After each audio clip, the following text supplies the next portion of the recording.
This part 5 of 8 parts in our series on the meanings of the book of Daniel covers chapter 10, in which Daniel has a vision of a man. This vision does not contain any references to beasts or other malevolent creatures, thus seems rather bland and meaningless, but this chapter is actually very important in understanding the following chapters 11 and 12.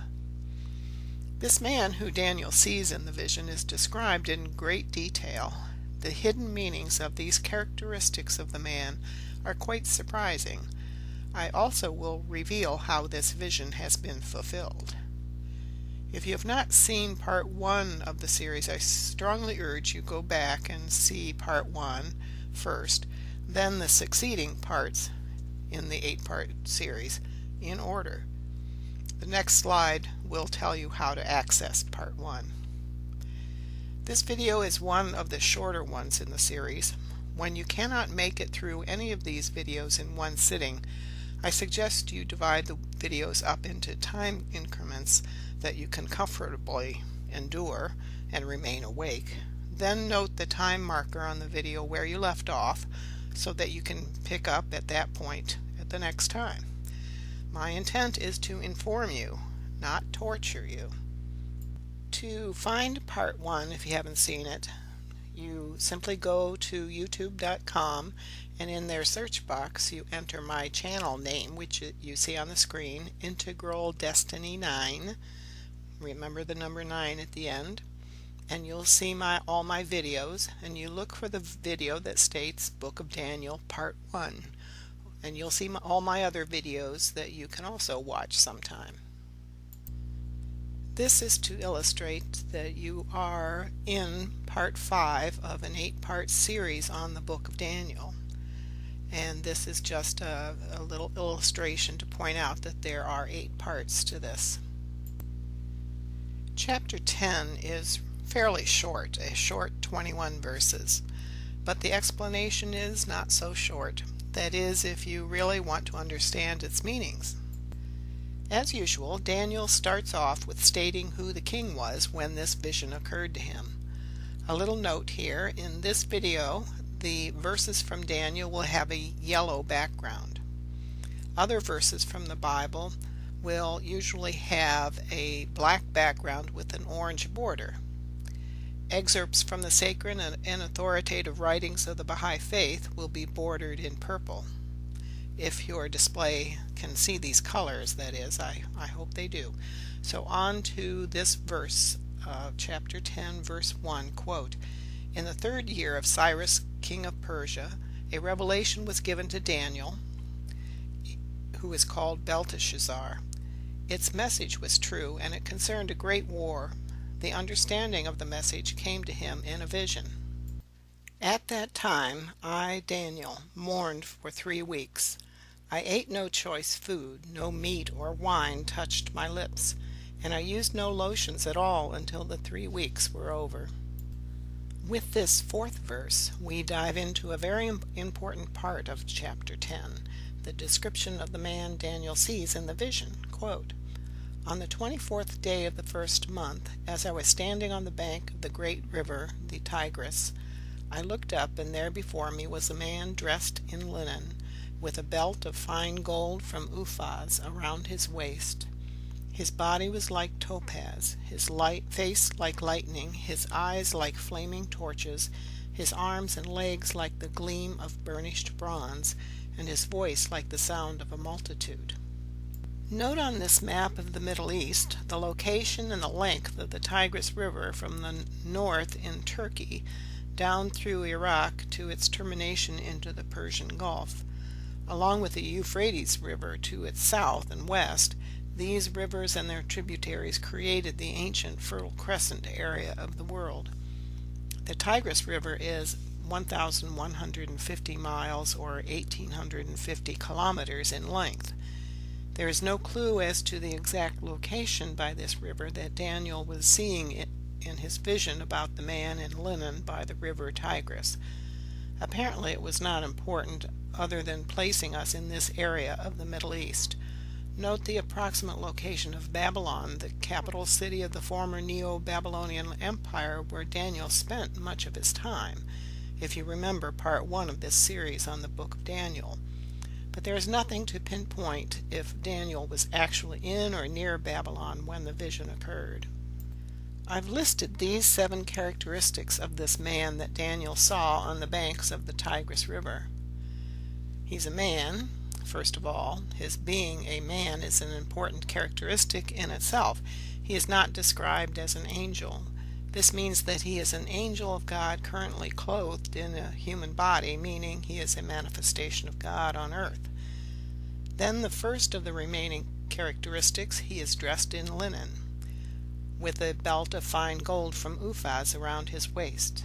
Then his body was like topaz, beryl in some translations, his face like lightning, his eyes like flaming torches, his arms and legs like the gleam of burnished bronze, and his voice like the sound of a multitude. I'm going to go through each of these 7 characteristics before we go on to the remaining verses of Daniel. The first one is that the man was dressed in linen. So what does that mean? There are other mentions of the wearing of linen in the book of Daniel and other parts of the Bible. Apparently the same man clothed in linen is also described in chapter 12 of Daniel, verses 6 and 7. Other similar mentions of wearing linen are in the book of Revelation. Wearing fine linen means this man was clothed in righteous deeds. Conversely, if someone is described as naked, it means he is devoid of righteous deeds and spiritual attributes. This interpretation is confirmed in some other verses of the Bible. This one in Isaiah chapter 61 verse 10, quote, "For he, God, has clothed me with garments of salvation and arrayed me in a robe of his righteousness." End quote. In another location in the Bible, in the book of Revelation chapter 19 verse 8, it states the wearing of linen symbolizes righteous acts. Quote, "Fine linen stands for the righteous acts of God's holy people." End quote. So this man must be one of God's holy people. The next characteristic of this man in our list is that he was wearing a belt of fine gold from Uphaz around his waist. About that belt of fine gold from Uphaz, stating that it was gold from Uphaz is just another way of stressing that this golden belt was made of the very finest quality of gold. Some think that Uphaz is a reference to Ophir, another source of fine gold. As to the meaning of the belt itself, it is explained in the book of Isaiah chapter 11 verse 5, and this is in reference to the Messiah. Quote, "Righteousness will be his belt and faithfulness the sash around his waist." End quote.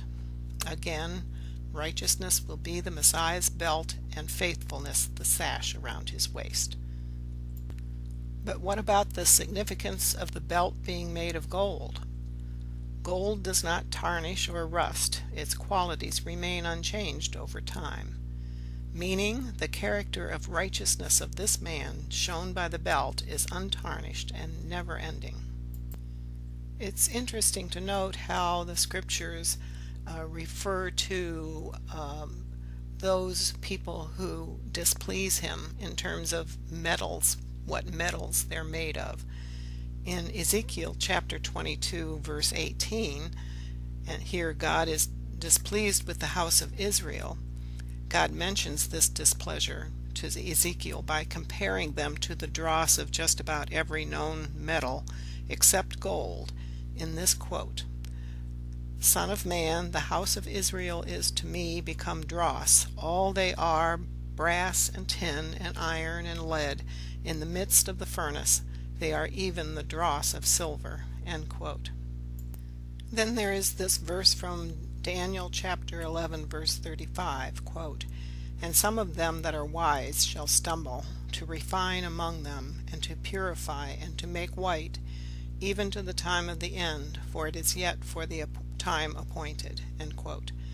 This whole comparison of God's people as they are depicted in visions and the reality of the humans with metals comparison with metals carries this further. Gold is a precious metal, silver less so, and the other metals mentioned in this verse far lower in value than that. The refining process for all metals removes the dross and impurities, gold being the highest value at that time materially, so the height of refining was the end product of the purest gold. And these verses from Malachi chapter 3 verses 2 and 3. God is speaking here of when he sends the Messiah, the messenger of the covenant, to us, quote, "But who may abide the day of his coming, and who shall stand when he, the Messiah, appeareth? For he is like a refiner's fire, and like fuller's soap." End quote. Again, the reference to the refining process, and that the Messiah will be the fire of that refining process. More about that fire shortly. Thus we know that the gold of Uphaz has gone through the refiner's fire. The belt made from this gold of Uphaz means the man who's wearing the belt is righteous and has gone through suffering and trials. That is the typical way we humans treat manifestations of God, prophets of God on earth. This is his belt of suffering. The third characteristic of this man was that his body was like topaz. Note that in some translations it states beryl rather than topaz as the gemstone involved. Note that it stated that the man's body was like topaz. It does not say his body is topaz, but rather it has qualities like topaz. So what are the qualities of topaz, including what it looks like? Here you see several varieties of topaz. Pure topaz is colorless and transparent. But if there are impurities in the topaz, it will be a variety of hues and can be quite clear or quite opaque. Another significant feature of topaz is that it is very close to a diamond in hardness. A diamond is rated as a 10 on the hardness scale, the hardest gemstone. Topaz is 8 on that scale of 1 to 10.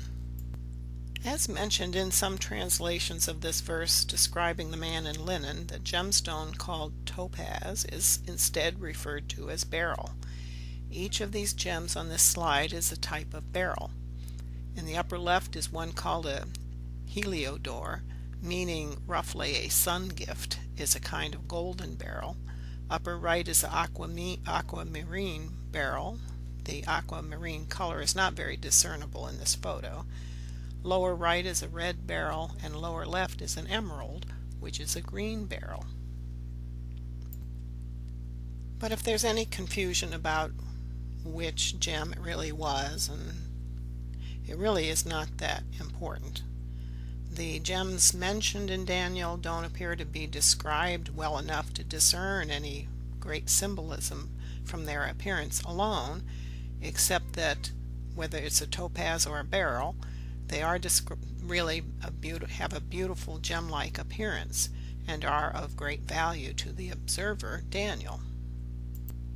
The following quote from the writings of Baha'u'llah, the Messiah of the Second Advent, on the gems of holiness, as he calls them, gives us the best interpretation of what spiritual gems, the messengers of God, really signify. Again, this is written by Baha'u'llah, the Messiah of the latter days. Quote, "The door of the knowledge of the Ancient of Days, being thus closed in the face of all beings, the source of infinite grace, according to his saying, his grace hath transcended all things, my grace hath encompassed them all, hath caused those luminous gems of holiness to appear," meaning God's messengers, prophets, or manifestations of God, "out of the realm of the Spirit in the noble form of the human temple, and be made manifest unto all men, that they may impart unto the world the mysteries of the unchangeable being, God, and tell of the subtleties of his imperishable essence." End quote. That again is from Baha'u'llah, from his writing, gleanings from the writings of Baha'u'llah. And yet another quote from Baha'u'llah about gems of divine virtue, about the prophets of God, quote, By the revelation of these gems of divine virtue, all the names and attributes of God, such as knowledge and power, sovereignty and dominion, mercy and wisdom, glory, bounty, and grace, are made manifest. These attributes of God are not, and have never been, vouchsafed specially unto certain prophets, and withheld from others. Nay, all the prophets of God, his well-favored, his holy and chosen messengers, are, without exception, the bearers of his names and the embodiments of his attributes." End quote. Thus, a second reason why we know that this man is a prophet or manifestation of God, one sent to us on earth to proclaim the teachings from God. Next, the fourth clue: his face was like lightning. So what are the characteristics of lightning, and what could they symbolize about this man? Well, the basic characteristics of lightning are its intense light that comes in a flash, illuminates everything, and travels between heaven and earth. Flashes of light mean enlightenment. The bringer of light brings enlightenment. He brings a message from God, a revelation that will enlighten the world. And the idea of lightning traveling between the heavens, that is, the physical sky, and the earth, is symbolic of this man from God, who brings a message from the spiritual heaven of God to humanity on this physical earth.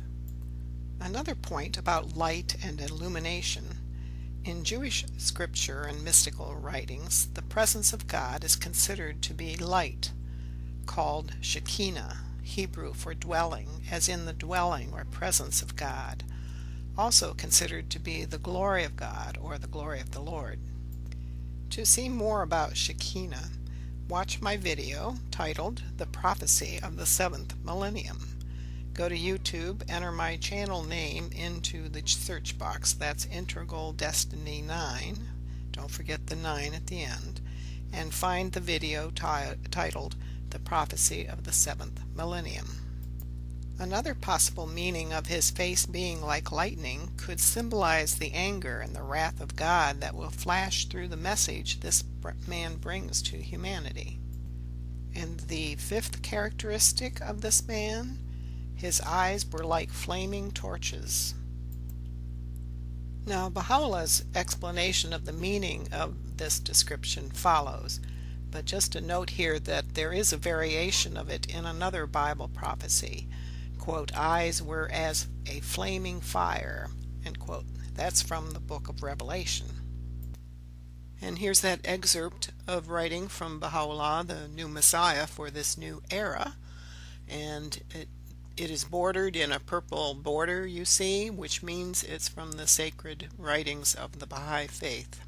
Quote, "Know then that he who uttered these words in the realms of glory meant to describe the attributes of the one who is to come in such veiled and enigmatic terms as to elude the understanding of the people of error. Now when he saith, quote, 'His eyes were as a flame of fire,' he alludeth but to the keenness of sight and acuteness of vision of the promised one, the Messiah, who with his eyes burneth away every veil and covering, maketh known the eternal mysteries in the contingent world, and distinguisheth the faces that are obscured with the dust of hell from those that shine with the light of paradise.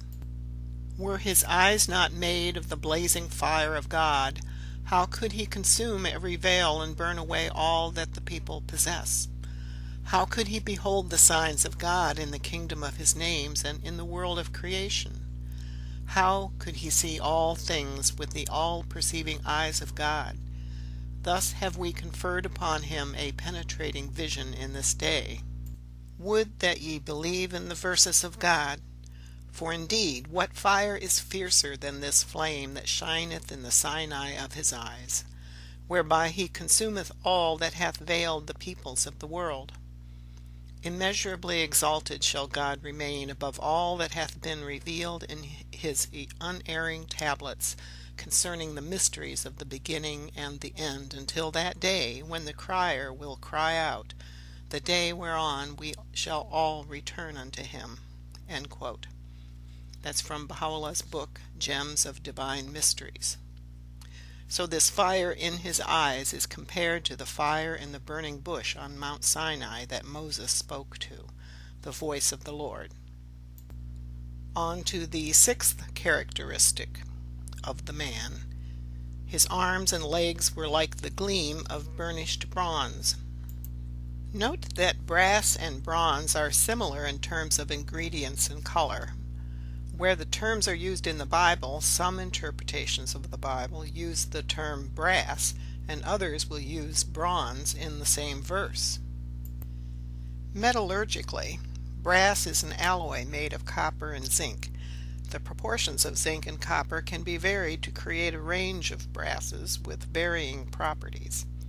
Bronze is an alloy consisting primarily of copper, commonly with about 12% tin, and often with the addition of other metals such as aluminum, manganese, nickel, or zinc, and sometimes nonmetals or metalloids such as arsenic, phosphorus, or silicon. Here's a photo of a bronze ewer on the left and a brass ewer on the right. I'm just providing these photos, which are from Wikipedia, by the way, just to give you some idea of their similarities and differences, but you can't tell a whole lot because the mixtures in either bronze or brass varies so much, the different alloys, that they can be much closer than this or much more different depending on what the mixture is. To provide some comparison of bronze and brass, they are very similar in color, very similar in uses. Both were the steady workhorse metals in the time of Daniel, used both for utility and beauty. When used in artistic designs, both lend an appearance of solidity and luster. The book of Revelation uses much of the same or similar imagery as the book of Daniel. And remember, Jesus referred his disciples back to the book of Daniel to understand when he, the Messiah, would return. Now, in the book of Revelation, chapter 1, verse 15, in describing one like the Son of Man, states, "His feet were like bronze glowing in a furnace, and his voice was like the sound of rushing waters." In regards to the mention like bronze, note that in some other translations of the Bible they use the term like brass. The new Messiah, Baha'u'llah, specifically interpreted this quote from the book of Revelation, chapter 1, verse 15, on the meaning of, quote, "brass-like were his feet." And this is an excerpt of Baha'u'llah's commentary on the meaning of using a reference to brass or bronze when describing one like the Son of Man. Quote, "As to the words, brass-like were his feet, also arms and legs. By this is meant his constancy upon hearing the call of God that commandeth him, Be thou steadfast as thou hast been bidden." End quote. He shall so persevere in the cause of God, and evince such firmness in the path of his might, that even if all the powers of earth and heaven were to deny him, he would not waver in the proclamation of his cause, nor flee from his command in the promulgation of his laws. Nay, rather, he will stand as firm as the highest mountains and the loftiest peaks. He will remain immovable in his obedience to God, and steadfast in revealing his cause and proclaiming his word. No obstacle will hinder him, nor will the censure of the froward deter him, or the repudiation of the infidels cause him to waver.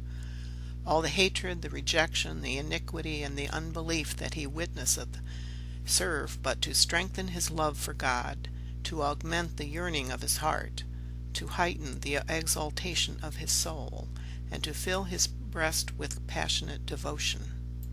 Hast thou ever seen in this world brass stronger, or blade sharper, or mountain more unyielding than this? He shall verily stand upon his feet to confront all the inhabitants of the earth, and will fear no one, notwithstanding that which, as thou well knowest, the people are wont to commit. Glory be to God, who hath established him and called him forth. Potent is God to do what he pleaseth. He, in truth, is the help in peril, the self-subsisting." End quote. And this was written by Baha'u'llah in his book, Gems of Divine Mysteries.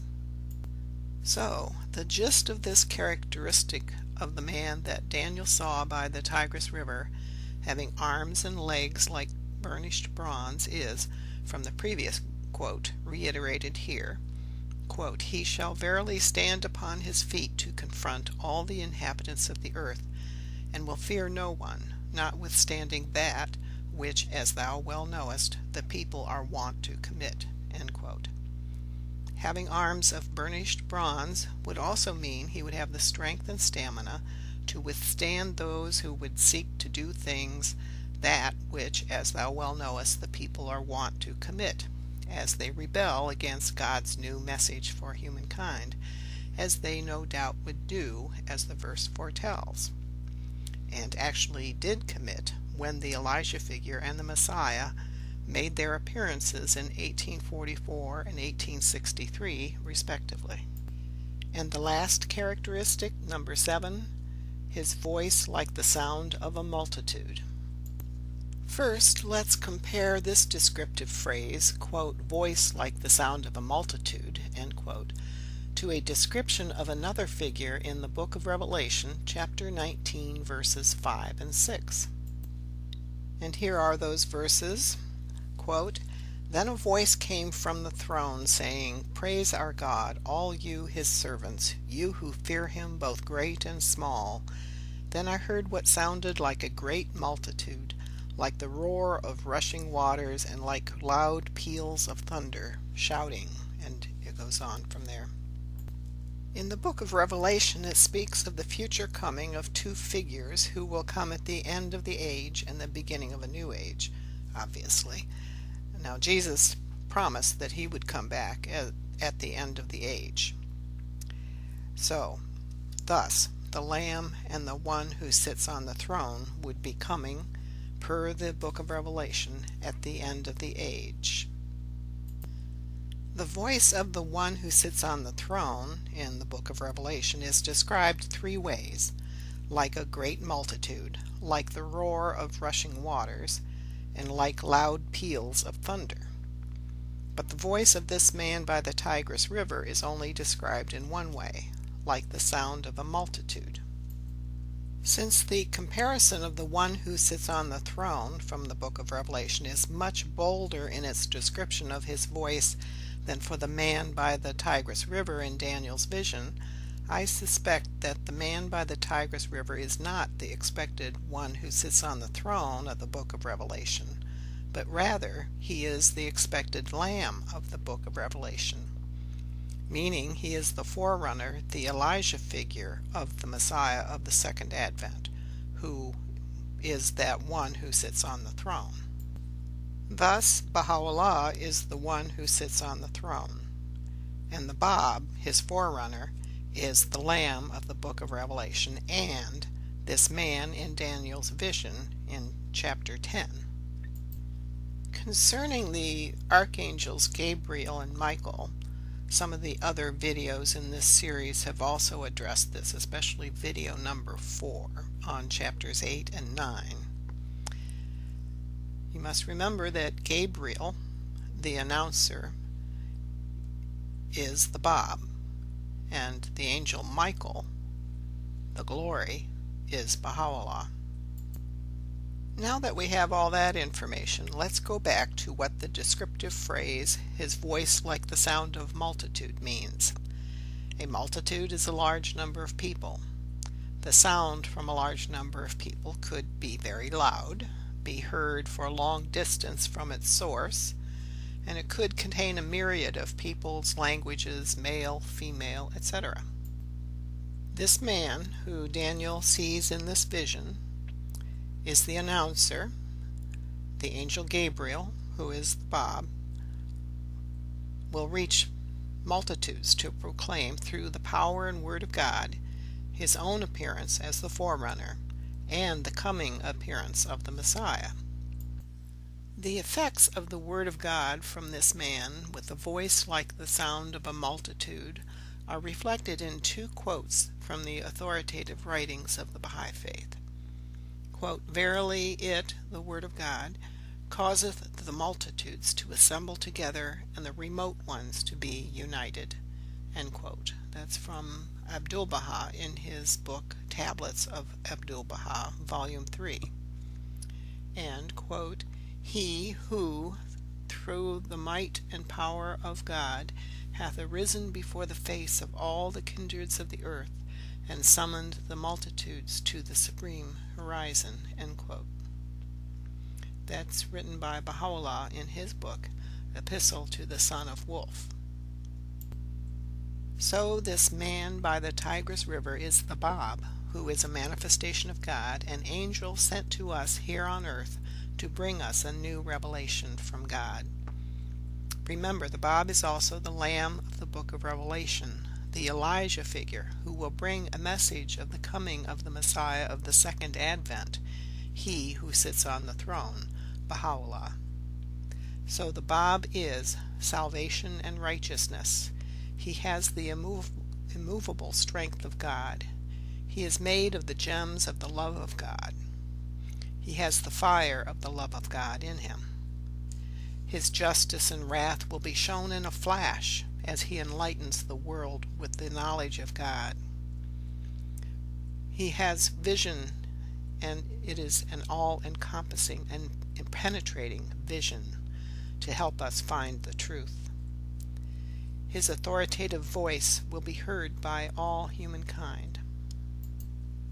So there are many reasons why I'm saying that Gabriel, the angel Gabriel, is the Bab, and the archangel Michael is Baha'u'llah.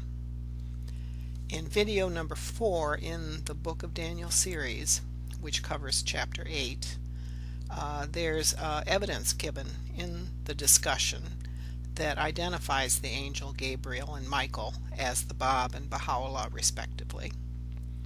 And in my other video, not part of the Book of Daniel series, but it's a separate video called Revelation Revealed, there is a mention of Michael in the Book of Revelation, and it is explained in that video, Revelation Revealed, that Baha'u'llah is Michael. And also in that same video that the Bab is the Lamb and Baha'u'llah is the one who sits on the throne. Also, Bible time prophecies indisputably point to the year 1844 Common Era as the year of the appearance of the revelation of the Messiah of the Second Advent. The Bab and Baha'u'llah proclaimed their identities exactly in the Bible prophecy time frames. See my other videos for this evidence. In those videos you see there, Christ has returned, the prophecy of the 7th millennium, and the Book of Daniel video number 4, or part number 4, that deal with chapters 8 and 9 of the Book of Daniel. Remember, you can access my other videos. Go to youtube.com and enter my channel name into the search box on that website. My channel name is what you see there, Integral Destiny 9, all one word with the number 9 at the end. And then you can find my various videos on that channel. There is also this video, The Prisoner of Akka, which is about Baha'u'llah, the Messiah of the latter days. It's very interesting, and it's professionally produced and narrated.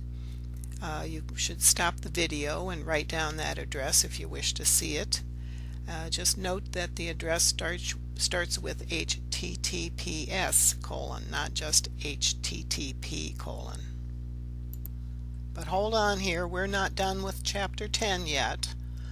Now that we know that the man that Daniel saw by the Tigris River was the Bab, we can continue on now with chapter 10, which has a lot more to tell us. Daniel chapter 10, verses 7 to 9. Quote, "I, Daniel, was the only one who saw the vision, Those who were with me did not see it, but such terror overwhelmed them that they fled and hid themselves. So I was left alone, gazing at this great vision. I had no strength left. My face turned deathly pale, and I was helpless. Then I heard him speaking, and as I listened to him, I fell into a deep sleep, my face to the ground. To continue with verses 10 and 11, quote, "A hand touched me and set me trembling on my hands and knees. He said, 'Daniel, you who are highly esteemed, consider carefully the words I am about to speak to you, and stand up, for I have now been sent to you.'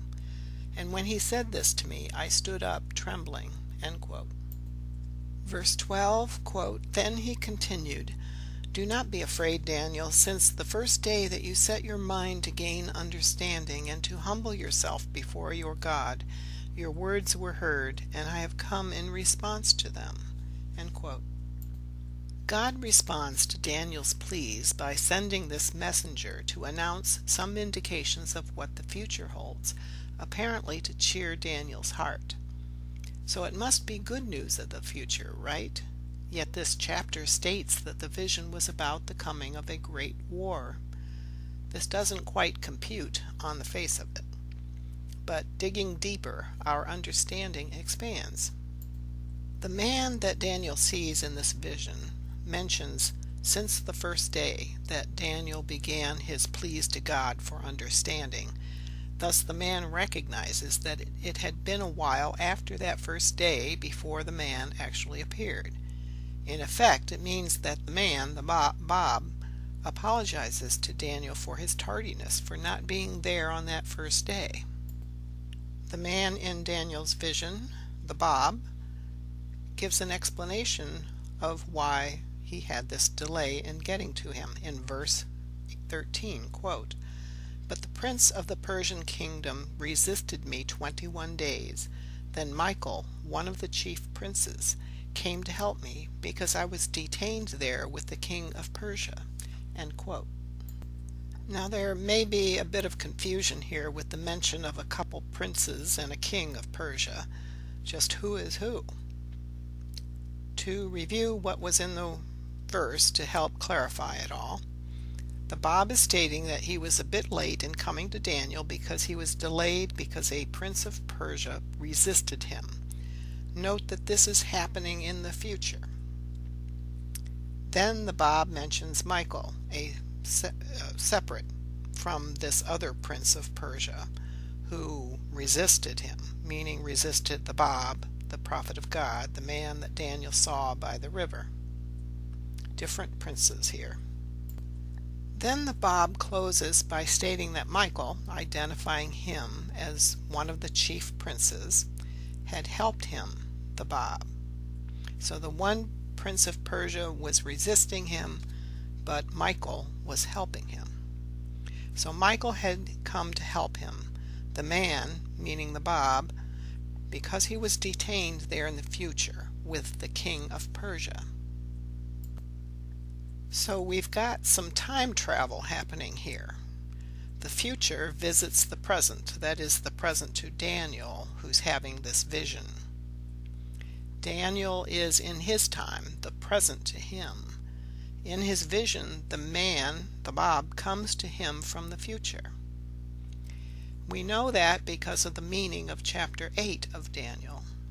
The year of 1844 Common Era, that's the end point of the 2300-day prophecy, as the coming of the Messiah, who is, of course, has the forerunner, the Elijah figure, the Bob, who announces his coming.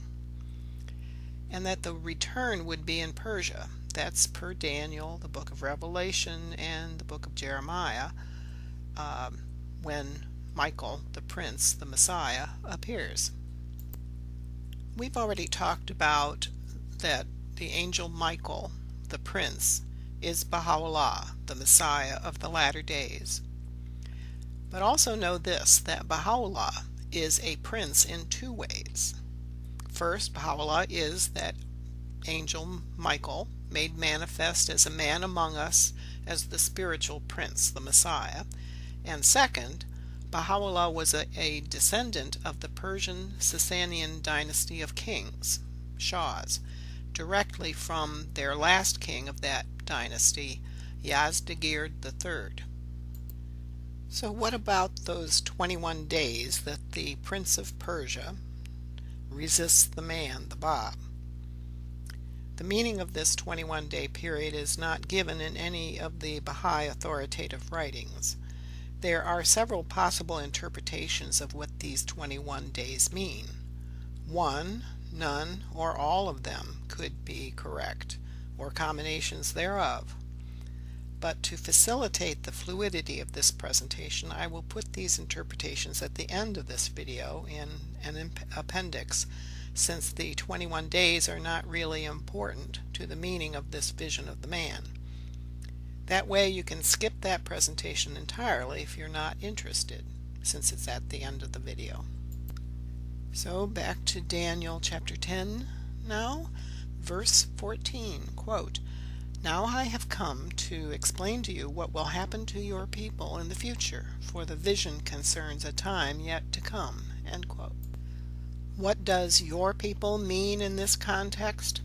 Obviously, the future of your people means what will happen to Daniel's people, the Jewish people, in the future. A time yet to come obviously means not in the immediate future, but rather events to take place in a different time than Daniel's.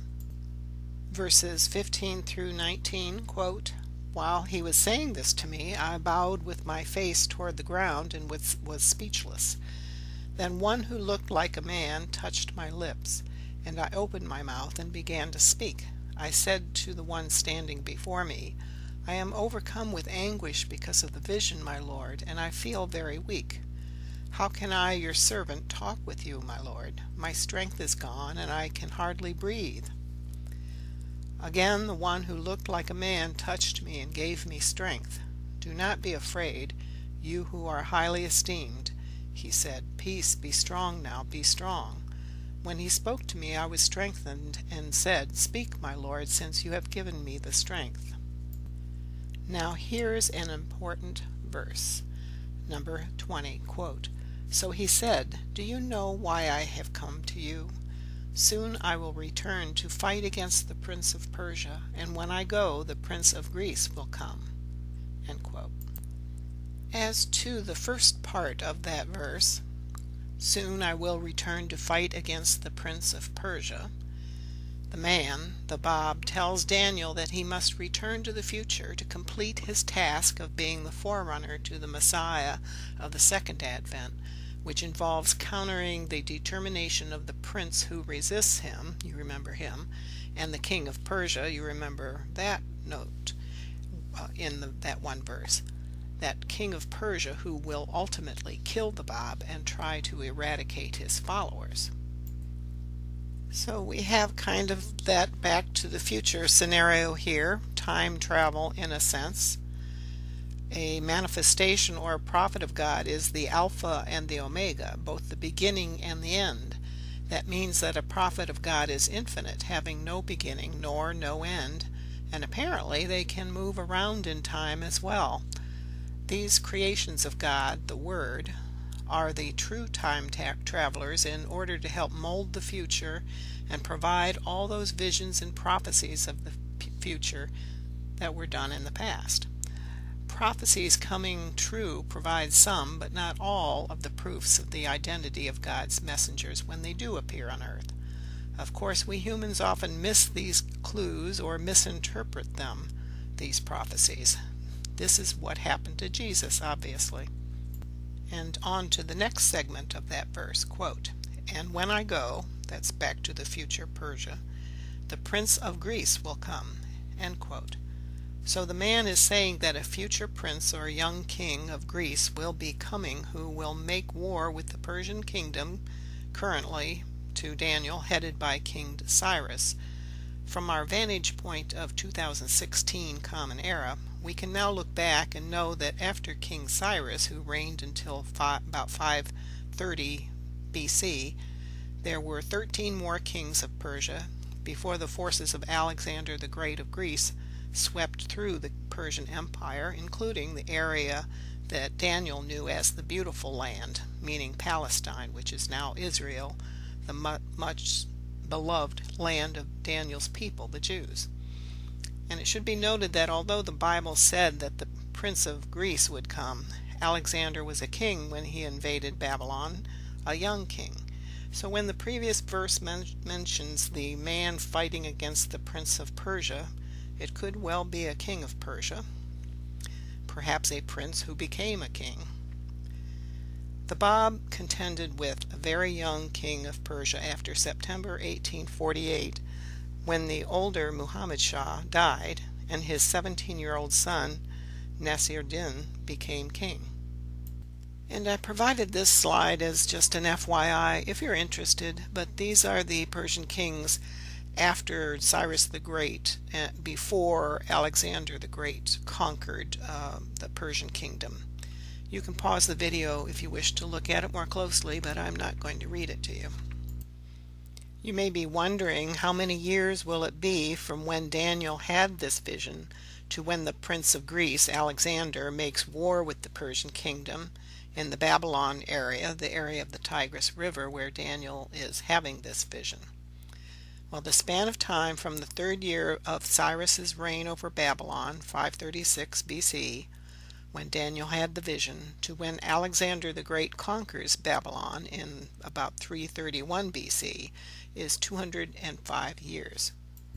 If we compare the Persian Empire of Xerxes at the end of the Achaemenid Empire that Cyrus the Great started, that's in the green here, to the orange shaded areas on this map that shows the areas of conquest by Alexander the Great as of about 323 BC, we see that Alexander the Great's empire was about the same territory of the previous Persian Empire. It spanned from Macedonia, Greece, at the top left down through present-day Turkey, down into Palestine, Egypt, Libya, and to the east on into present-day Iran, Afghanistan, Pakistan, and even up into Russia and down into a portion of India. Note how the wilderness of the desert of Arabia remained untouched by all of these invading armies. Back to the verses of Daniel. Next, that very last one, the last verse, 21. Quote, "But first I will tell you what is written in the book of truth. No one supports me against them except Michael, your prince." End quote. And that is the end of chapter 10, by the way. So that last verse states that the man who's talking to Daniel, his last statement was, "But first I will tell you what is written in the book of truth." But then the chapter ends and you wonder, well, but first what? Well, actually, he tells him what's written in the book of truth, but not until the start of chapter 11, the beginning of the chapter 11. Then, as an aside, the Bab again mentions, as he did in verse 13, that Michael has been his support during his tasks on earth, and probably in heaven too.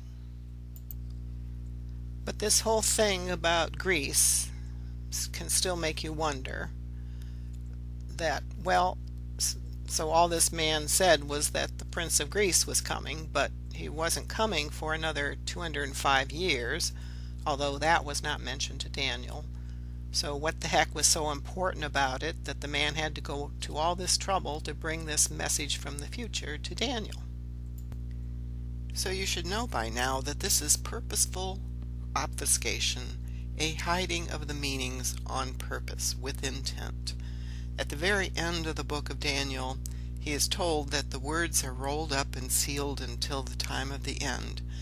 The man is leaving a tantalizing brew of hints about events at the end times. But why? What is so important?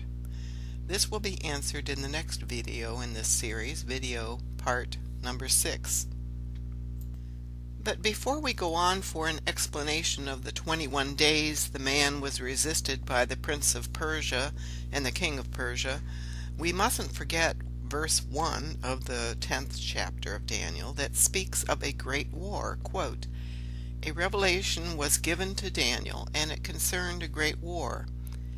Now Daniel's opening verse stated that the vision was about a great war, then the whole chapter makes no mention of any wars or even battles.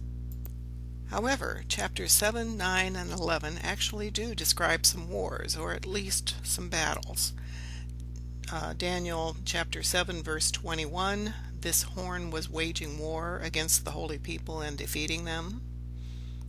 Daniel chapter 9 verse 26, war will continue until the end. Chapter 11 verse 10, the king of the south's sons will prepare for war. Again in chapter 11 verse 25, the king of the south will wage war, he will not be able to stand. End of those quotes. But were any of these great wars? Note the yellow highlighted verse, Daniel chapter 9 verse 26, which is within the 70 weeks prophecy foretelling the coming of the Messiah of his first advent, meaning Jesus. That phrase, war will continue until the end. The phrase at the top, chapter 7 verse 21, actually speaks of the horn waging war against the holy people. This did happen. See Book of Daniel video part 4 about that war. Note that the time of the end that the war will continue to is otherwise known as the end times, the last days, or the latter days. Other videos on my channel explain when the latter days or the end times was to occur, and we are now living in. See my other videos in the Book of Daniel series, parts 2, 3, 4, and 7 for that definition. Also in my other videos, the prophecy of the 7th millennium and Christ has returned. Note that there are several separate Bible verses in both the Old and the New Testaments which give the year of the Messiah's appearance in the latter days that these videos explain. To go on with the explanation of the Great War, I'll start with this timeline showing the millenniums or millennia since the year of creation per Jewish tradition, the year 1 in the Jewish calendar. It is the vertical white line on the far left through the 7th millennium on the far right. Please note that you do not have to believe in a 7,000-year-old Earth to accept this. Rather, those of us who believe in an older Earth, as I do, can think of this year 1 as the beginning of a new spiritual age, that previous to Adam there were other spiritual ages in the spiritual evolution of humankind. Having said that, if we start out on this timeline at year 1, and go 1,000 Earth years, we get to that first vertical yellow line, which demarcates the end of the first millennium of the age inaugurated by Adam. And remember, the Bible says that one day to God is 1,000 of our Earth years. So each of those 1,000-year segments on the timeline represent one day to God. Here I have replaced the legend of 1,000-year increments on the timeline above the timeline itself with the day 1, day 2, etc. of God's days, which are 1,000 Earth years each. According to Jewish mystical writings and scripture, these 7 millennia are the 7 days of God. Now God gave to us a commandment, one of the 10 commandments, to establish a calendar of 7 Earth days per week, with the last day of the week, the 7th day, to be the Sabbath day devoted to the worship of God. But we also have a 7 God day calendar, with the last day of God, meaning the 7th millennium, or the 7th set of 1,000-year periods, to be the Sabbath millennium. Thus the 7th day to God on this timeline of the millenniums after creation, meaning the beginning of the Adamic cycle or age, becomes the Sabbath millennium. That's on the far right of the timeline, the time when God's kingdom on earth will begin. This Sabbath millennium, according to Jewish mysticism and tradition, will come with the appearance of the Messiah. And I've added a "You Are Here" marker to show you where we are on this timeline. The vertical pink line shows the year 2016 Common Era, which is the year 5776 in the Jewish calendar, the year in which this video is being produced. We have about 225 years left in the 6th millennium until we get to the 7th millennium, which starts in the Jewish year 6001 and in the Gregorian calendar year of 2240 Common Era. Here I've added markers that indicate the time of Daniel, the blue arrow pointing to the timeline in the early part of the 4th millennium. Then the first advent of the Messiah, Jesus Christ, is indicated by the first red arrow in the later 4th millennium. Then in the last 400 years of the 6th millennium, the appearance of the Messiah of the latter days, Baha'u'llah, and his forerunner, the Bab. Okay, you are thinking to yourself, so where the heck is she going with this? We were talking about the Great War. Well, since the time of Daniel, there have been thousands of battles and hundreds, if not thousands, of full-fledged wars. So, what was, or is yet to be, the Great War the man was telling Daniel about? My interpretation of what the reference to the Great War means is that this war would be a spiritual war, and a very long one at that, spanning the time of Daniel through the time of the first Messiah, through until after the coming of the second Messiah, until the end times just before the 7th millennium. On this timeline, the time of the Great War, that's the purple box from the beginning of the 4th millennium on through to the beginning of the 7th millennium, represents the Great War, and it would last from about the time of Daniel through the millennia until the beginning of the 7th millennium. And I've just added that we are here reminder so we can easily see how close we are to the start of the 7th millennium, just about 225 years in our future from this year 2016. But this Great War is a spiritual war. Sometimes there would be violence, obviously, in our past, in all those millennia. But this spiritual warfare is characterized by manifestations sent by God. These are the prophets, would be persecuted, tortured, imprisoned, and even killed by the most unruly of us. Humankind would act in entire opposition to the laws that God's manifestations bring to us. The religions established upon the teachings of these prophets would be used and abused by many for their egotistical and material benefit. Thus, many who profess religious faith actually serve to undermine it. This lessens the power, majesty, and benefit of the original teachings of the prophets of God. Our human weaknesses of attachment to the material world, to the past, to prejudices, and to selfishness win out over the spiritual qualities of love, acceptance, welcoming of the stranger, openness of heart and mind, and the golden rule of do unto others as you would have them do unto you. The soldiers engaged in spiritual warfare are spiritual truths brought by the messengers of God, especially now the Messiah of the latter days, versus the human ego and its expression in the material world. Spiritual truths are light, whereas the human ego, unchecked, is darkness, the absence of light. Regarding spiritual battles within each individual, one author, Adib Taherzadeh, stated that the triumph of the soul in this spiritual battle is when, quote, the ego, defeated, recedes into the background. The soul emerges victorious in this battle and becomes radiant with the light of faith and detachment. End quote. Thus, this period of the Great War has been since the time of Daniel, and really even before that. It would last until the effects of the appearance of the Messiah of the latter days becomes evident, as increasing numbers of humanity become aware of God's new messenger, his spiritual message for this new era.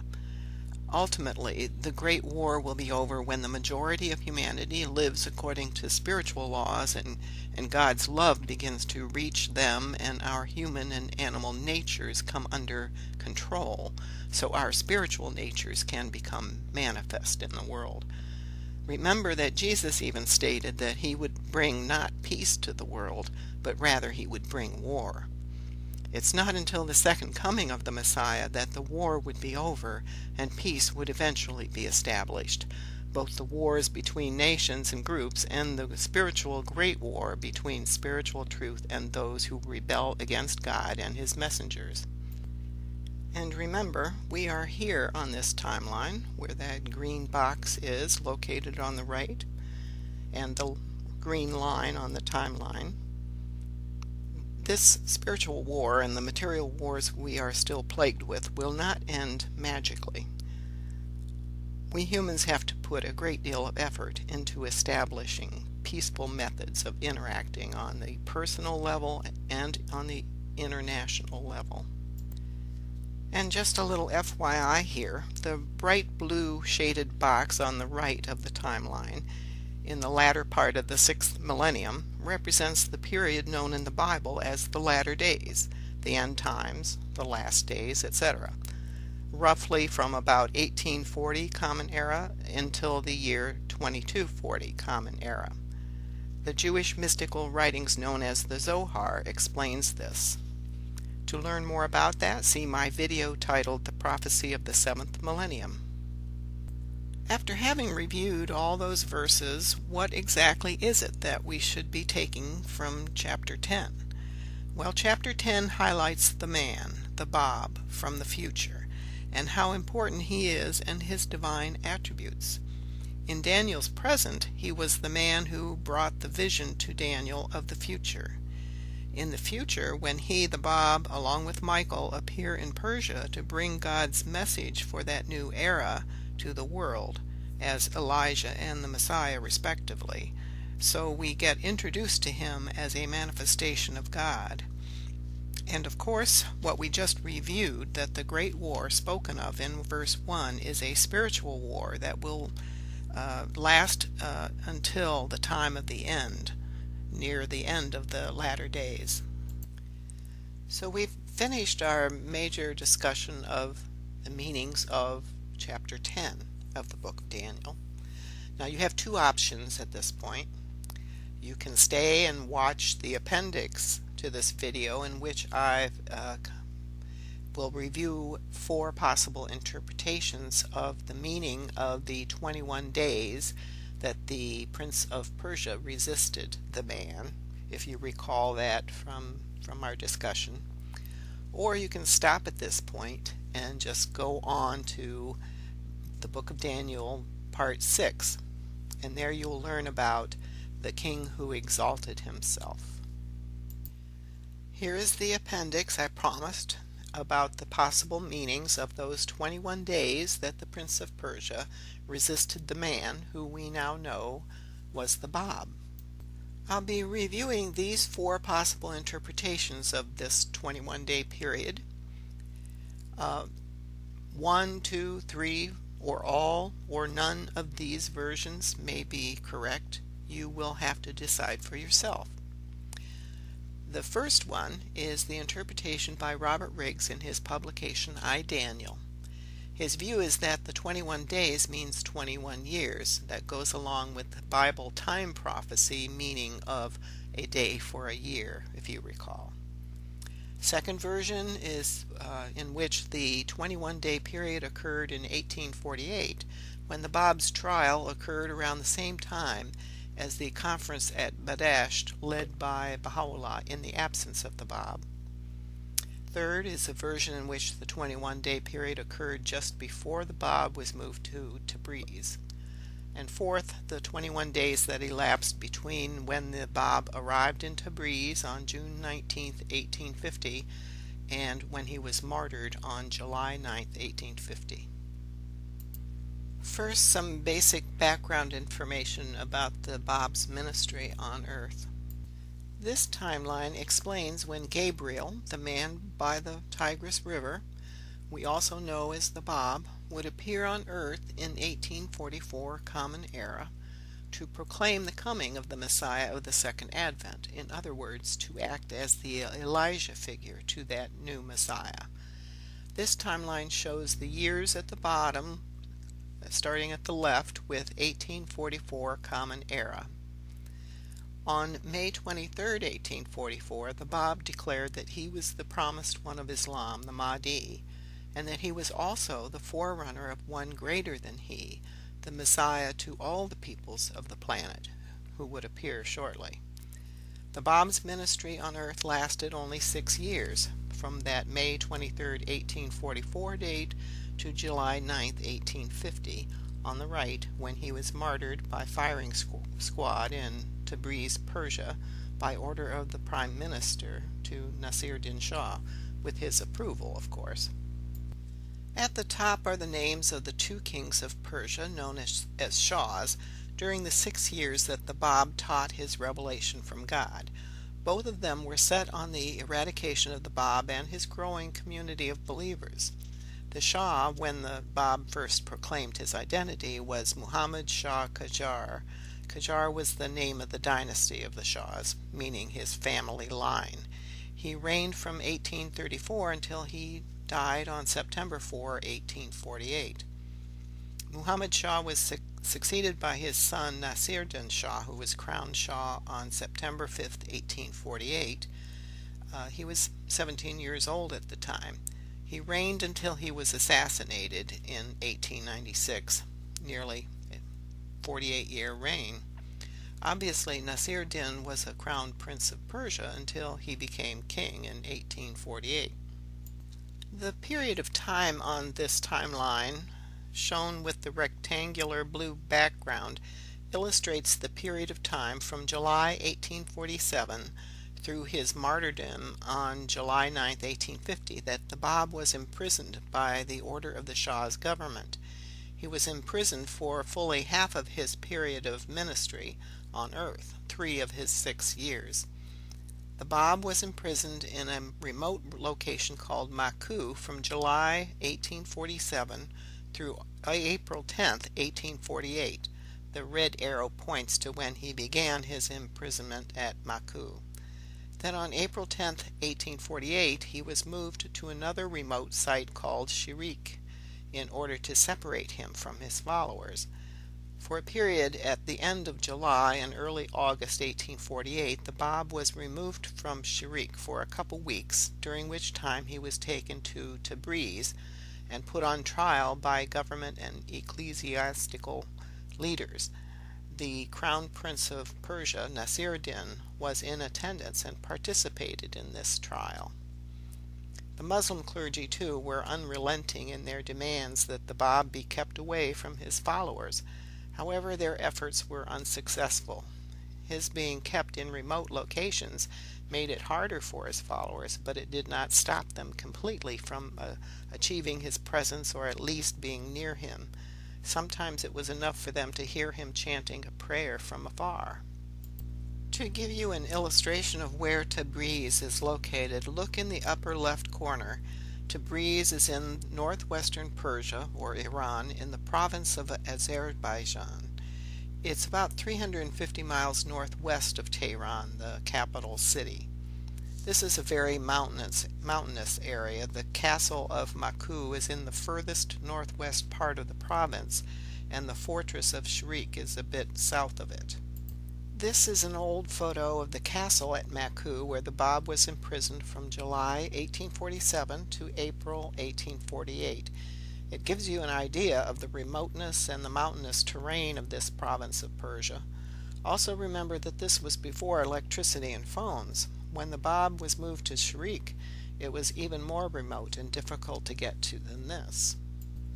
The Bible prophesies that the announcer of the coming of the Messiah would be on the mountains, and this is foretold in Isaiah chapter 52, verse 7, quote, "How lovely on the mountains are the feet of him who brings good news, who announces peace and brings good news of happiness, who announces salvation and says to Zion, Your God reigns." End quote.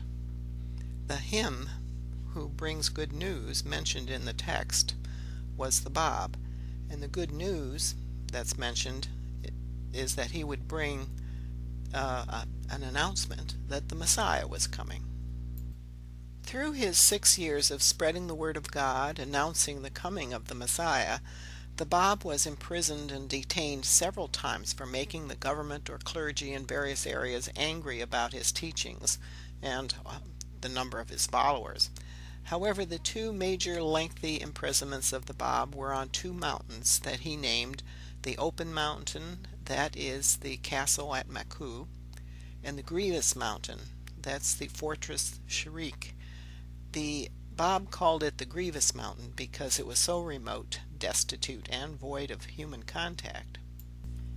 So now we start with interpretation number 1 by Robert Riggs in his publication titled I, Daniel, about his interpretations of the book of Daniel, used extensively, I might add, throughout my series here. Again, this is about the 21 days that the Bab resisted the Prince of Persia. And just to let you know that Robert Riggs' publication is available online for free at these two websites. The publication is split into two parts. Please be aware that the chapters mentioned are the chapters in his publication, not references to the chapters in Daniel. You'll have to stop the video and write down these web addresses. Just to remind you that this is interpretation number 1 of the 4 that I'm going to be reviewing here. This timeline shows the declaration of the Bab in May 1844 on the far left, the declaration that he was the promised one, and that he was foretelling that the Messiah would be coming soon after him. That coming of the Messiah came 19 years later, as you see there, the proclamation of Baha'u'llah in April of 1863. And that, again, that's 19 years that separated these two declarations. And here's a reminder of verse 13, quote, "But the prince of the Persian kingdom resisted me 21 days. Then Michael, one of the chief princes, came to help me, because I was detained there with the king of Persia." End quote. Robert Riggs' view is that the 21 days are really 21 years because of the time prophecy formula we covered in chapters 8 and 9. 1 day in prophecy equals 1 year in actual earth time. So 21 days would be 21 years on earth. There are two events that Mr. Riggs considers to be those which the Bab, spoke of in verse 13. These two events occurred 21 years apart. In April 1847, the Bab received a letter from Muhammad Shah, the king of Persia, that ordered him to be incarcerated in the remote fortress of Maku. He would remain a prisoner the remainder of his life. Then 21 years later, in July 1868, Baha'u'llah was ordered into captivity in the desolate prison fortress of Akka, Palestine. This timeline shows that 21 years of separation between these two events involving the imprisonments of the Bab and Baha'u'llah. The Bab revealed many tablets during his 6 years of ministry, including a tablet he penned to the evil Grand Vizier of Muhammad Shah Qajar after the Bab's incarceration at Maku. This tablet was called the Kuthiya-i-Kariya, meaning the Sermon of Wrath. The Bab's tablet was stern and condemning of the actions of the Vizier, the Shah, and others who were persecuting him and his followers, the Babis. Muhammad Shah died about a year later, and the Grand Vizier fell from power, lost all his wealth and possessions, fell victim to a disease, and died in poverty and disgrace shortly thereafter. Well, the Bab sent a tablet to his persecutors. Likewise, while Baha'u'llah was incarcerated in Akka, he too penned a tablet to his persecutor, the king of Persia, Nasir-din Shah, and sent it from Akka. It is titled the Law-i-Sultan. It's a tablet to Nasir-din Shah. In this tablet, Baha'u'llah condemned Nasiruddin Shah for the continued persecution of the Babis and pronounced the independence of his faith and followers from Islam. In it, he referred to the Shah as the Prince of Oppressors. Here is an excerpt from the tablet written by Baha'u'llah addressed to Nasiruddin Shah. Quote, I have seen, O Shah, in the path of God what eye hath not seen nor ear heard. How numerous the tribulations which have reigned and will soon reign upon me. I advance with my face set towards him who is the Almighty, the All-Bounteous, whilst behind me glideth the serpent. Mine eyes have rained down tears until my bed is drenched. I sorrow not for myself, however. By God, mine head yearneth for the spear out of a love for its Lord. I never passed a tree, but mine heart addressed it, saying, O would that thou wert cut down in my name, and my body crucified upon thee in the path of my Lord.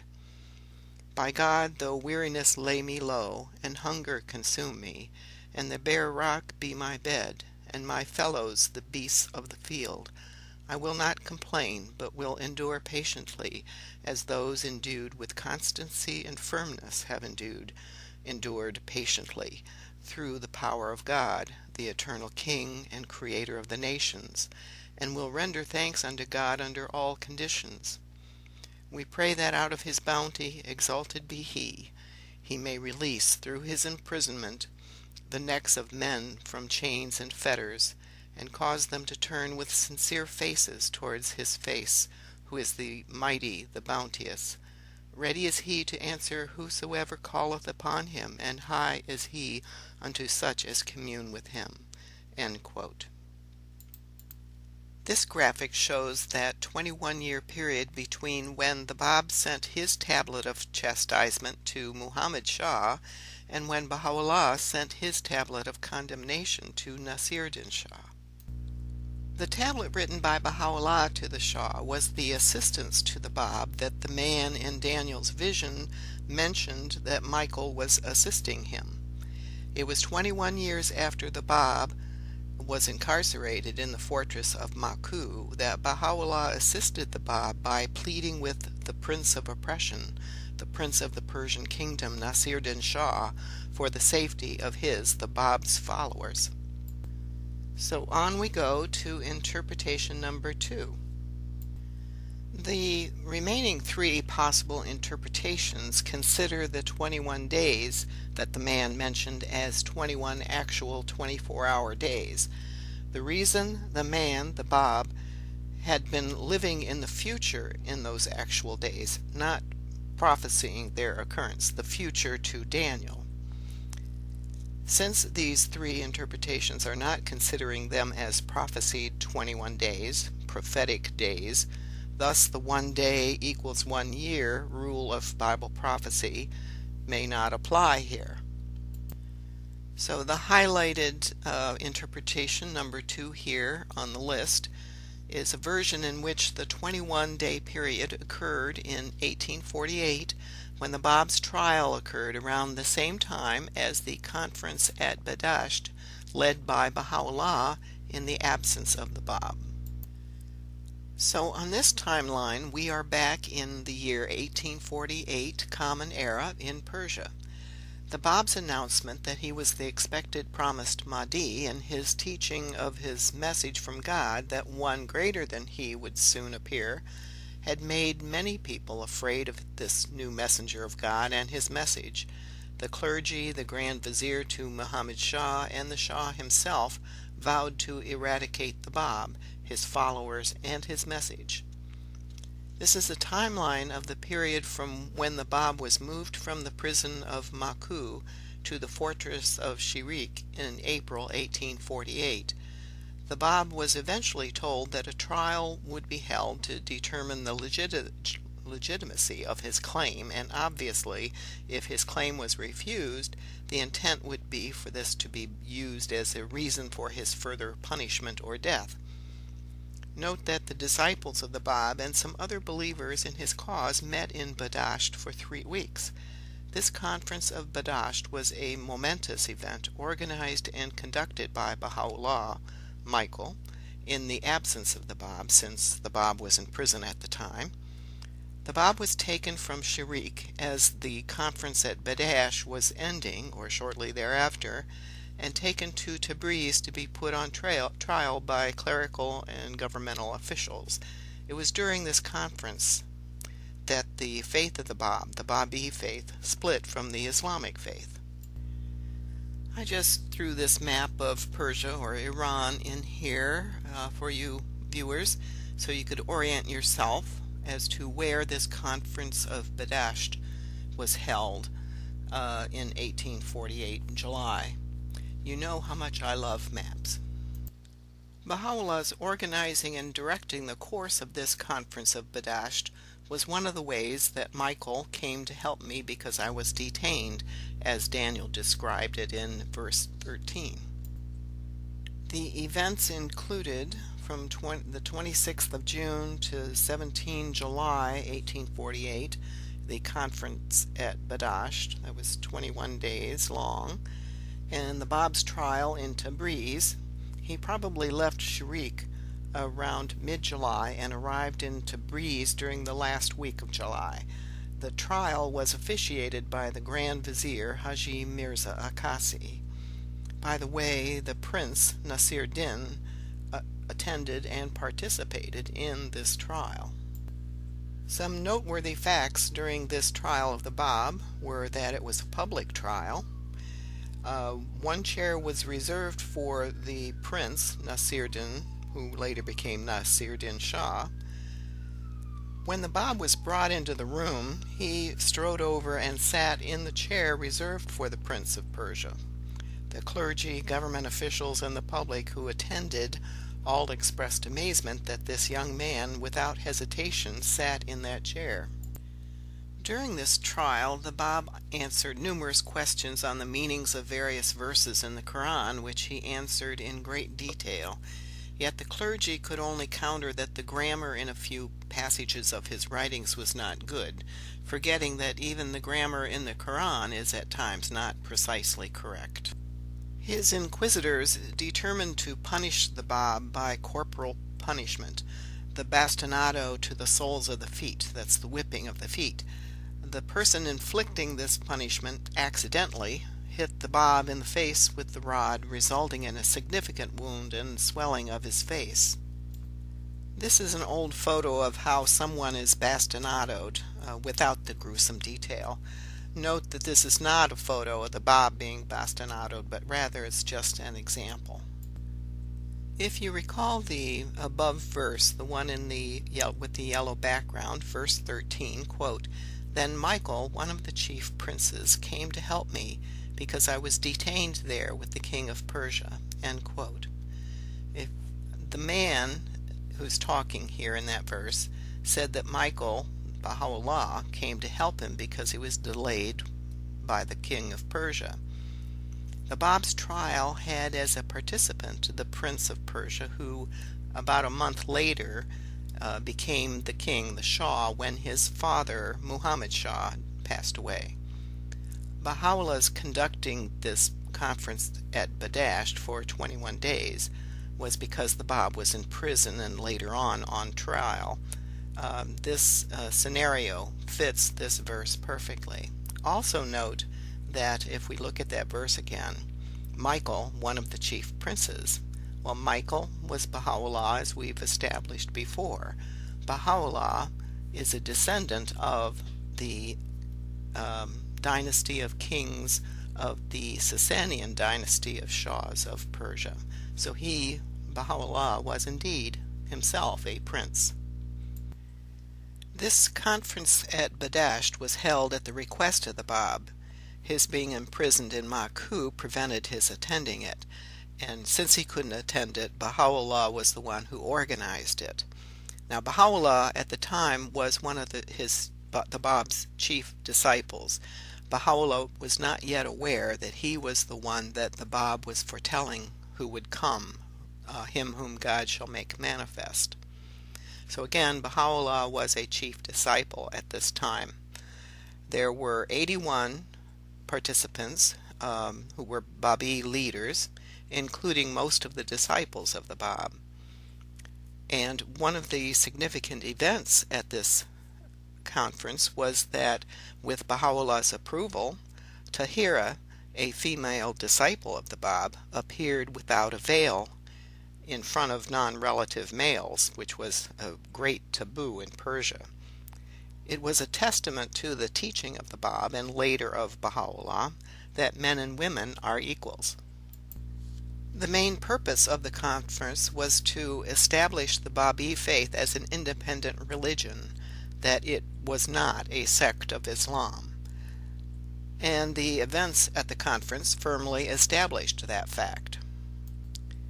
So there were two possible, slightly overlapping 21-day periods: the 21 days of the Conference of Badasht, and the possible approximate 21 days the Bab spent traveling to Tabriz as a prisoner, being on trial, getting bastinadoed, then recuperating for probably a couple days, since he was accidentally, so to speak, hit by the bastinado rod by the man wielding it, then traveling back to prison in the fortress of Sharik.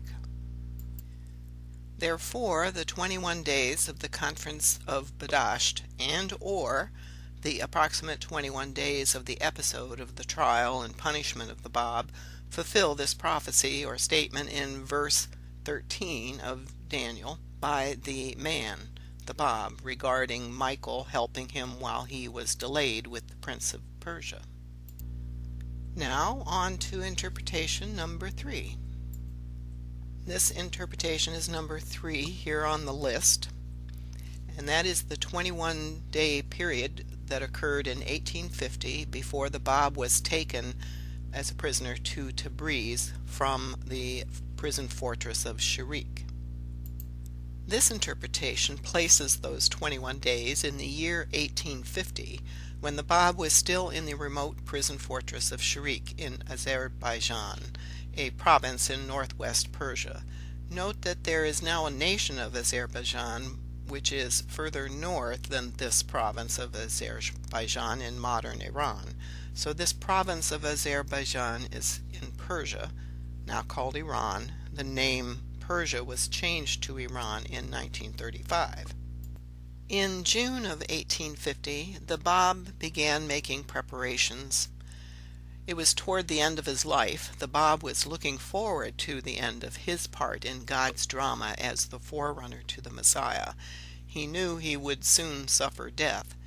He gathered some of his worldly effects, the few that there were, and had them sent to Baha'u'llah. This is a quote from a book by Shoghi Effendi titled God Passes By, about this time toward the end of the Bab's life on earth. Quote, "The most turbulent period of the heroic age of the new dispensation was rapidly attaining its culmination. The cup of bitter woes which the herald of that dispensation had tasted was now full to overflowing. Indeed, he himself had already foreshadowed his own approaching death.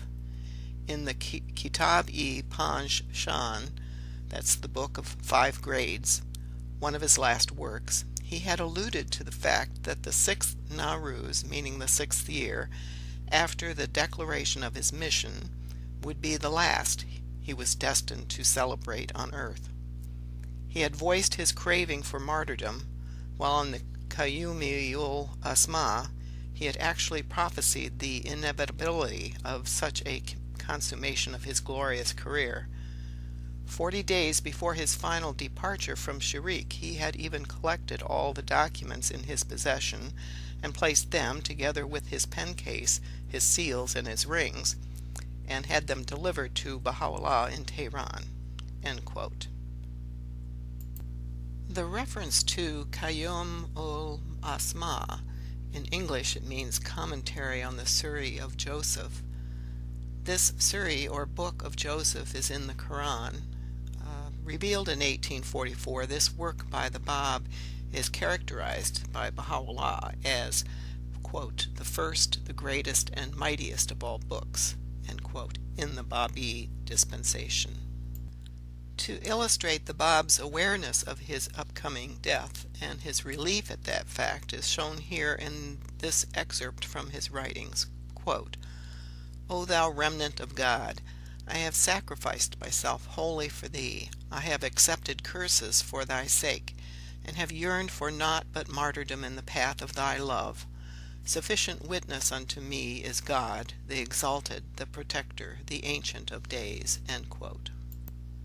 Again, please note, at the time of these travails of the Bab, Baha'u'llah was not yet aware of his station as the Messiah. His identity would be revealed to him in 1852, and he would announce his identity to the world in 1863. Nasir-ud-Din Shah's prime minister, Amir Nizam Mirza Taqi Khan, ordered the governor of Azerbaijan, who was Prince Hamza Mirza, who was grandson of Fath Ali Shah Qajar, to execute the Bab. This prince, the governor of Azerbaijan, refused. He considered that it would be a crime to kill the Bab. The Amir Nizam then ordered his own brother, Mirza Hassan Khan, to execute the Bab. Thus, this Prince of Persia's refusal to sign his death warrant was how, as stated in Daniel, quote, "the Prince of the Persian kingdom resisted me." End quote. The Bab looked forward to his martyrdom in order to further God's plan of the future appearance of the Messiah. This prince's refusal delayed the inevitable and desired outcome and prolonged the Bab's suffering. So in 1850, the Bab was still imprisoned in that remote fortress of Shirik, located in the province of Azerbaijan, whose governor was a Prince of Persia.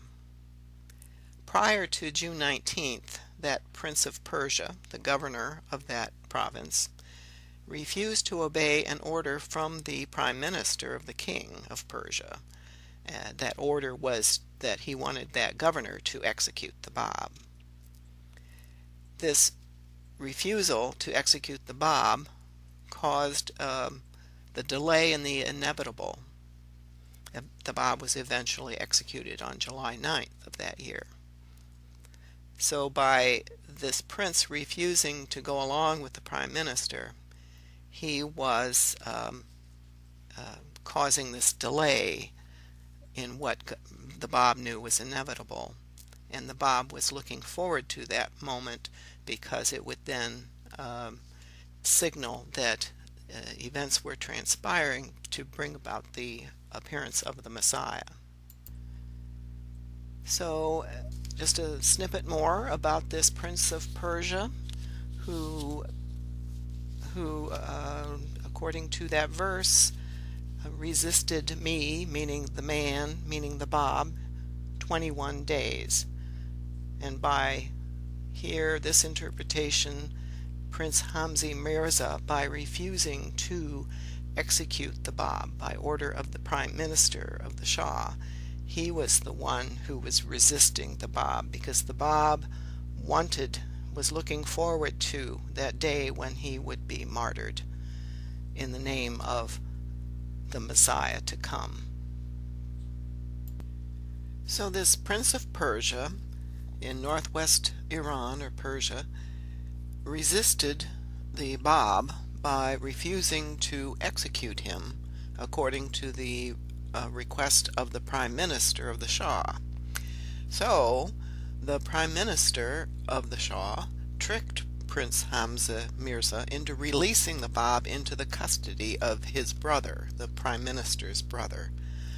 The Bab was subsequently taken to Tabriz from Shirik. He arrived in Tabriz on June 19, 1850. 21 days later, on July 9, 1850, the Bab was finally executed in a rather unanticipated and spectacular way. I will not tell you this amazing story of what transpired on that day.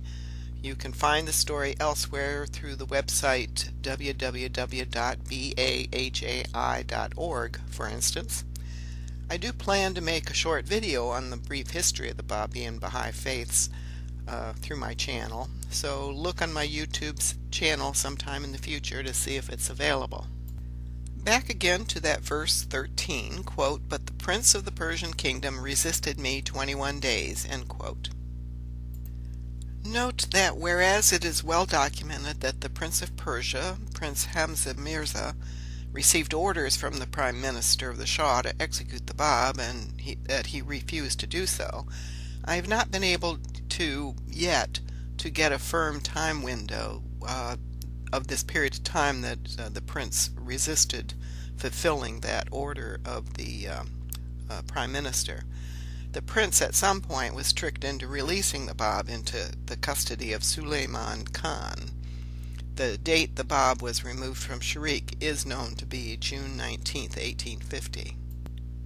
As far as the 21 days go, it appears possible that Prince Hamza Mirza refused to carry out the execution order of Amir Nizam, that's the Prime Minister, for as long as 21 days, but it cannot be confirmed precisely at this time. If anyone listening to this can produce evidence of the exact length of time the Prince refused the order, please contact me. My email address is at the end of this video. So to make it perfectly clear what my interpretation, this third interpretation is that as far as how the Prince resisted him, this refusal to execute the Bab was how the Prince of Persia resisted me, since the Bab had known all along that his life would soon end and was desirous of accomplishing that task. The Prince's refusal caused a delay in its occurrence. So this interpretation of how the 21 days was fulfilled cannot yet be confirmed, but keep that door open to possibilities. Now we get to that last interpretation, interpretation number 4. This interpretation, number 4, is that the 21 days were between when the Bab arrived in Tabriz on June 19, 1850, and July 9, 1850, when he was martyred by firing squad at the order of the Prime Minister and King of Persia. This is a timeline in that year 1850. The green arrow on the left shows when the Bab, the man of Daniel's vision, arrived in Tabriz from the prison fortress of Sharik. 21 days later he was executed by firing squad on July 9, 1850. This Prince of Persia was the King Nasir-Din Shah Qajar, who was that prince who participated in the trial of the Bab 2 years before. This 21-day period was the interval of his imprisonment in Tabriz leading up to the Bab's execution on July 9th. Nasir-Din Shah resisted the truth of the Bab's revelation from God, which led up to the martyrdom of the Bab on July 9th, 1850. So, how did Michael come to assist him, the Bab, in those last 21 days of his life on earth? Michael, Baha'u'llah, became the de facto leader of the Baha'i community upon the imprisonment, then the death of the Bab. Without the strong and foresighted guidance by Baha'u'llah, the new faith of the Bab would likely have floundered before Baha'u'llah would become aware in 1852 of his being the one the Bab foretold would be the new Messiah, him whom God shall make manifest. We have now finished with our review of chapter 10 about the man that Daniel saw in his vision. The man, the Bab, who then continues with his story, his vision that he is telling Daniel in chapter 11. So you will want to go now to video part number 6 of our series, where I will be discussing chapter 11. Now chapter 11 has 2 parts. The first section is about the kings of the north and the south, and the second section is about the king who exalts himself. The first part of the kings of the north and the south has already been fulfilled many years in the past before Jesus was even born. So I'm going to put that explanation in video number 8, an addendum to this series, just if anyone's interested in it. Now what I will review in video number 6 is the second section about the king who exalts himself. And you may ask yourself, what does he have to do with Jewish people and the coming of the Messiah anyway? Well, that will be explained in video number 6, part number 6. And remember, all my videos on Bible prophecy fulfillment are on my YouTube channel. You just go to youtube.com and in the search box enter my channel name, Integral Destiny 9, as you see on the screen. All one word, a number 9 at the end, and then you'll be able to select the video that you wish to see. There is also this video, The Prisoner of Akka, which is about Baha'u'llah, the Messiah of the latter days. It's very interesting and it's professionally produced and narrated. You should stop the video and write down that address if you wish to see it. Just note that the address starts with HTTPS : not just HTTP : You should be aware that this video is an amateur production by this singular person, me. It's not an official production for the Baha'i faith community in any way, shape, or form. And if you have any concerns you wish to contact me about, information I might find useful, please contact me at the email address you see on the screen. And this is copyrighted. Please do not modify these materials or use them for profit-making purposes. You can use the video or portions of it, but not for profit-making purposes. And you may not change any portion of this video in your use of it. And thank you for watching. Go on to the next part, please.